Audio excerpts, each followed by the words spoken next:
Hello, students. Welcome back to our Advice for the Pros series. Here we have Jeff Robinson, who is the Director of Hospitality Operations for Foreman Hospitality.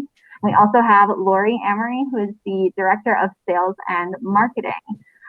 So hello to both of you. Thank you for agreeing to be here with us today.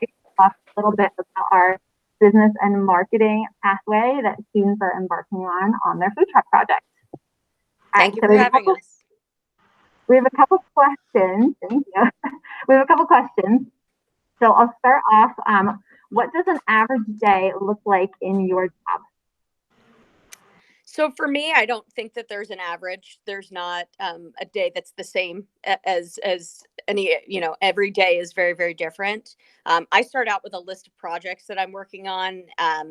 I build items into my calendar based on what's coming up for the future. So if I have something that we're looking to market in the next month or so, and there's a project related to that, whether it's creating some kind of a flyer or getting it posted on our website or doing a Facebook message, that's typically traced for me on my calendar, and I have a list that I go on.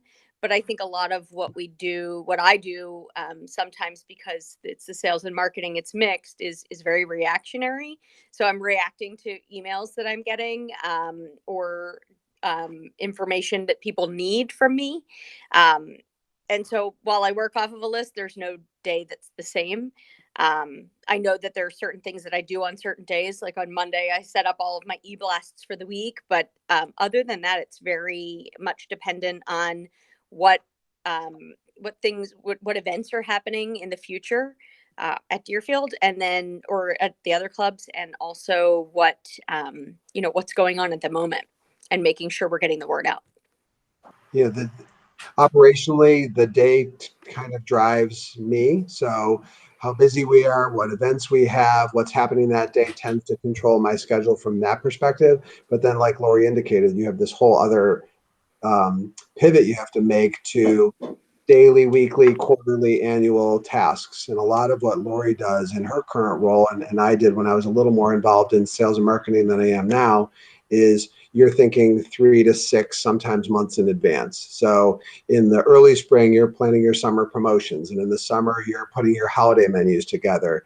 And in July, you're doing your Thanksgiving menu. And in December, you're doing your Mother's Day menu. So a lot of it works within a window of time, and working with a calendar, an Outlook calendar, a task list to make sure that not only is the day-to-day stuff happening, but then you're also planting those seeds 3, 4, 6, 10 months in advance sometimes, because that work has to be done so much in advance and for future planning.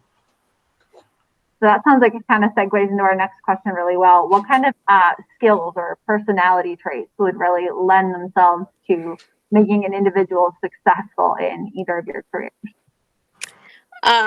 100% attention to detail. I think that attention to detail in our roles is really important. And, whether you're working with a client on an event, or you're working, on details as it relates to a promotion, there's definitely making sure that every I is dotted and T is crossed. But I think it's also really being very, very organized, and, having lists and working off of, a calendar, and just making sure that there's nothing that gets missed. Because if I'm not organized, there's something that will fall through the crack. Yeah, totally true. Can't disagree with any of that. So I'll add something different, which is just a spirit of hospitality. We are in the people business, golf and weddings and bar mitzvahs and sweet 16s and bridal showers. Those are all products that we provide, but the business that we're in is hospitality, which means we just treat people like we would treat them if they came to our house. We invite them in, we smile, we welcome them, we invite them to sit down and have something to drink and be our guest. And so that spirit of hospitality, almost every other skill we do in most of our positions can be taught. But that spirit of hospitality really has to be kind of woven into the fabric of the person, I think, to be successful. And that's true whether it's on the golf side or on the food and beverage side.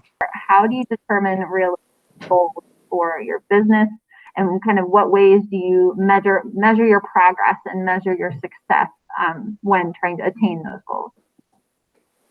So I think there's two sets of goals, right? It's, what Jeff was speaking to as it relates to the sense of hospitality and making people happy. And, um, you know, those goals can be attained. Again, we look at goals very measurably through reviews, whether it's a Google review or a Wedding Wire review. We have the opportunity to set ourselves up to set some goals and make sure that we're achieving those by reaching out to our clients and asking them, please make sure that you take the time to write a Google review or write a Wedding Wire review. But then there's also financial goals. And so we set goals based on a lot of what we know about the business. We set goals based on historical data that we have, based on what we've done in the past and kind of where we want to go from there. So it's, I think it's twofold, is just making sure that we achieve those financial goals and set realistic, but, stretch goals, but also making sure that we're keeping the guests happy in that spirit of hospitality by, getting really great feedback for our customers. Yeah, those are all probably the major external goals. And then the other probably more intangible thing that I'll mention, only because Lori covered most all the big ones, is the human capital. So how well are we taking care of our people, our employees? What is our retention rate? Are we going through a lot of employees, or do we have a lot of long-standing happy employees? And how do we understand when people leave us to go to another job, why that is, and what can we do better to make sure we retain our best people? So that's probably the tougher one to manage, but it's equally important. So as the students kind of embark on the process of building their food truck, they're going to have to do a lot of the tasks that you talked about today. So thinking about the customer experience, thinking about their product, how are they going to engage with the people that they are or marketing that product. What are some tips that you would give our students? So I think number one, think ahead, be proactive, make sure that you're looking at all scenarios in advance so that you're not caught off guard when you're, in the moment. So it could be role playing. It could be, all right, how do we get the word out? Let's plan and see how this is happening. It could be a lot of different things, but just, really staying ahead of it. And that goes, I think, with the organization piece.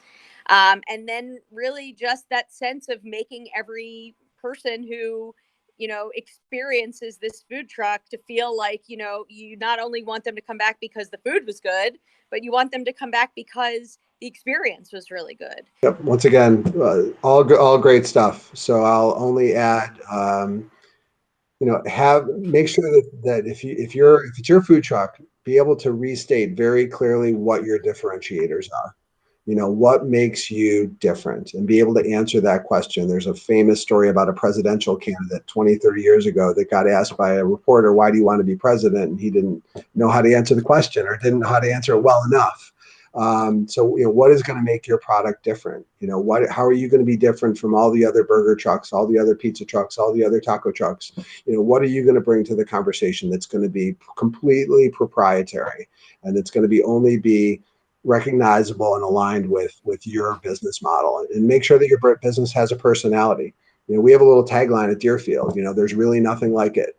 And so we can say, if I'm in an elevator with somebody, I can say Deerfield is Delaware's premier weddings, public golf and special events venue.